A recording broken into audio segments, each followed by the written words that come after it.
Mercantile bank অর্থনীতির খবর। চট্টগ্রাম বন্দর বিগত এক বছরে রেকর্ড সংখ্যক কন্টেইনার হ্যান্ডেলিং করেছে, যা বিগত অর্থবছরের চাইতে 4.63% বেশি।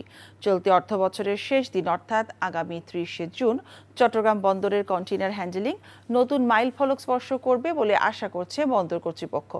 গত বছর নানা প্রতিকূলতার মধ্যে ছিল বন্দর কার্যক্রম। জুলাই গণঅভ্যুত্থান, দীর্ঘমেয়াদী বন্যা, কাস্টমসে কলম বিরতি এবং পরিবহন ধর্মঘট মিলিয়ে প্রায় 2 মাস ব্যাহত হয় বন্দরের কাজ। এসবের পরও অর্থবছরের 15 দিন হাতে থাকতেই কন্টেইনার হ্যান্ডেলিংয়ের পরিমাণ দাঁড়িয়েছে 31,71,779 TEUs। চট্টগ্রাম বন্দর কর্তৃপক্ষের সচিব মোহাম্মদ ওমর ফারুক জানিয়েছেন, ঈদের ছুটিতে পরিবহন কম হওয়ায় বন্দরে কন্টেইনারের যা কিছুটা চাপ ছিল তা কাটিয়ে 30শে জুন জাহাজে কন্টেইনার ওঠানামার পরিমাণ নতুন মাইলফলক সৃষ্টি করবে। বান্ডেল থাকলে প্রতি সেনমানিতে টাকা বাঁচবে। বিকাশ সেনমানি বান্ডেল কিনে জিতুন প্রতি লেনদেনে।